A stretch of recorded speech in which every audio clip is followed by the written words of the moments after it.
shaking the concrete. Then the shit stopped when I fall the plot. Neighbors call the cops, said they heard last shot. Yeah, saw me in the drop, 3 1/4. Subscribe to my channel, guys. This is the gospel truth concerning Tupac Shakur and Christopher Wallace, Ice Cube, and Dr. Dre. Subscribe to my channel. Go ahead and hit the like button. Go ahead and hit that subscribe button. Go ahead, guys. We're going to dive into this thing. I have a U.S. patent on the fact that I solved the Tupac and Biggie case with law enforcement. This is an invention that I made with a government agency, which is law enforcement. And so when you do something like this, you have to put a patent on it and copyright if you want to protect it from theft in Hollywood.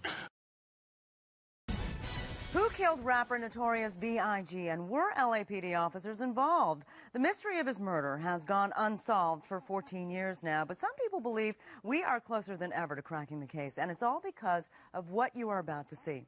Tonight, KCAL9's Randy Page exposes key evidence for the first time since those fatal shots were fired on an LA street. Were LAPD officers involved in the murder of rap superstar Christopher Wallace, also known as Notorious B.I.G.? And if so, did the LAPD try to cover it up? Questions that are still being asked 14 years after the fatal rounds were fired. It was March 9th, 1997, about 12:45 in the morning. Christopher Wallace, also known as Notorious B.I.G., was leaving a party here at the Peterson Automotive Museum at the corner of Wilshire and Fairfax when he was riding in the passenger seat of a Chevy Suburban in this lane. Witnesses say a black Chevy Impala pulled up right next to him, and a lone gunman in the driver's seat rolled down the window, opened fire, and then calmly drove away. 8 years later, in 2005, a civil trial brought by the Wallace family against the city exposed evidence the LAPD failed to produce that suggests 2 rogue police officers, David Mack and Rafael Perez, while not fitting the description of the gunman, may have been involved in the murder of the rapper also known as Biggie Smalls. This potentially explosive evidence involves an alleged conversation between former LAPD officer Rafael Perez and Perez's cellmate in the LA County Jail. In a moment, we will reveal for the first time portions of that inmate's potentially explosive statement, but first, some background. Death Row Records was the label that promoted another rap superstar, Tupac Shakur, who was murdered in Las Vegas months before. The original lead detective in the Notorious B.I.G. murder investigation says informants told him officers Mack and Perez were closely tied to Death Row. They seemed to be close confidants in the inner circle of Death Row Records. Months after the Notorious B.I.G. murder, officers Mack and Perez were convicted for unrelated crimes. Mack for bank robbery, Perez for stealing cocaine and other serious felonies. According to this court record revealed now for the first time, Perez's cellmate told investigators Perez and Mack were involved in Death Row Records. Perez got involved in Death Row through Mack. They went to all their parties and stuff, the inmate testified. But there's more. The inmate also told investigators Perez told him he was at the scene of the Notorious B.I.G. murder. Perez was working security. Perez had a cell phone. Perez said he called over to Mack, David Mack, on his cell phone. Perez told Mack that Biggie Smalls was in his truck.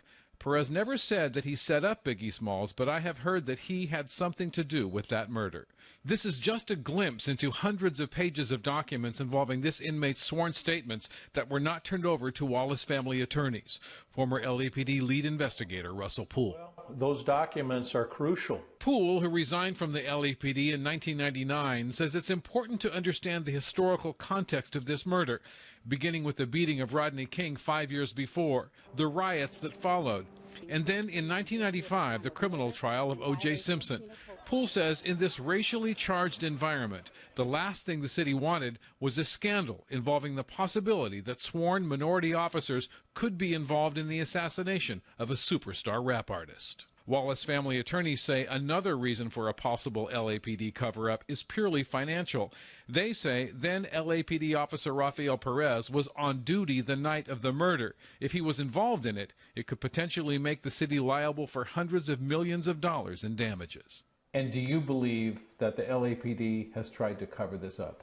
I believe the leadership at the time that this occurred went to great lengths to cover up and keep evidence away from the district attorney's office and the FBI. Over the years, officers Perez and Mack have repeatedly said they had no involvement in the murder. The LAPD says it can't comment since the case is still under investigation, and sources tell us criminal investigators are now following up new leads in this 14-year murder investigation that so far has come up empty.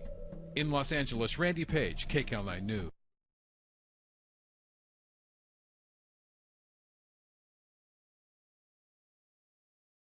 Come on, tell me how you vote.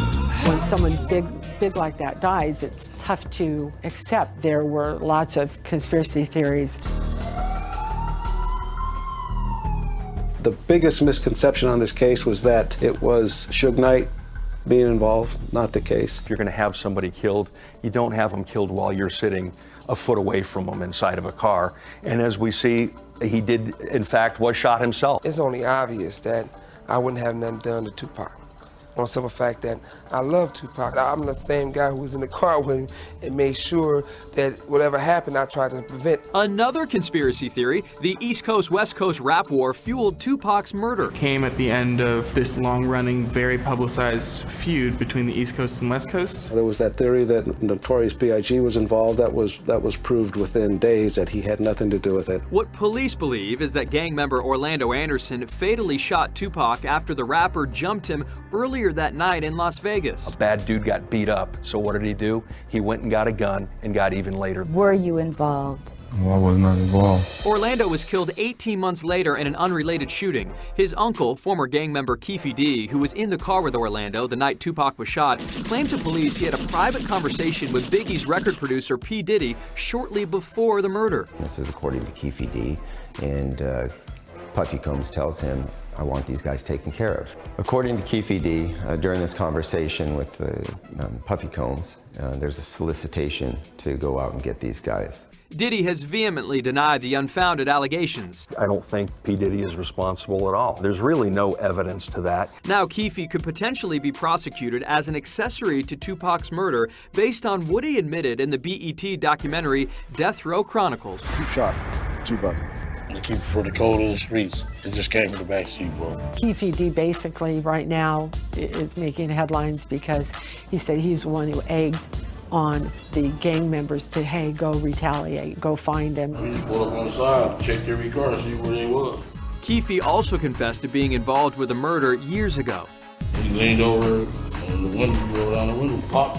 But he made an agreement in which authorities couldn't use his own confession against him without other evidence. Things have changed, though.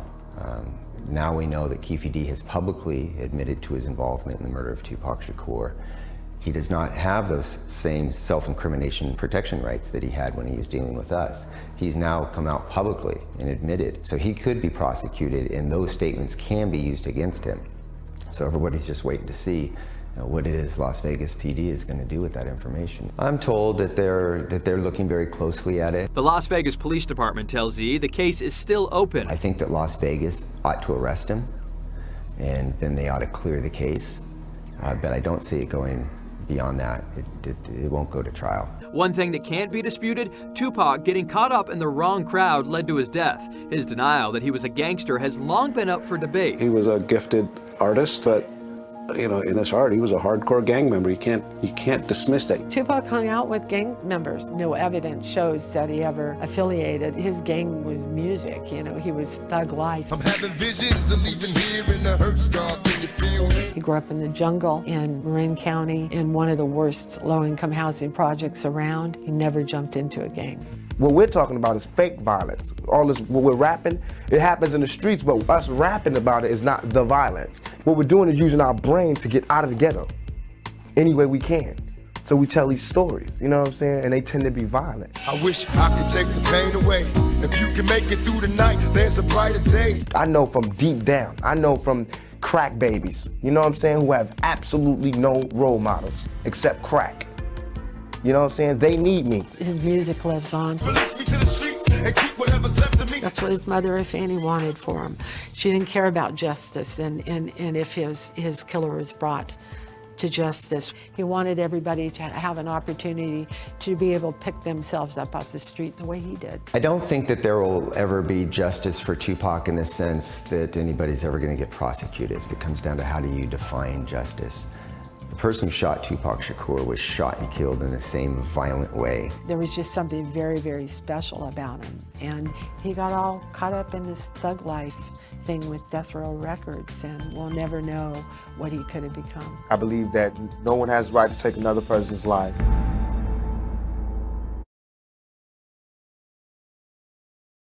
Subscribe to my channel, guys. This is the gospel truth concerning Tupac Shakur and Christopher Wallace, Ice Cube, and Dr. Dre. Subscribe to my channel. Go ahead and hit the like.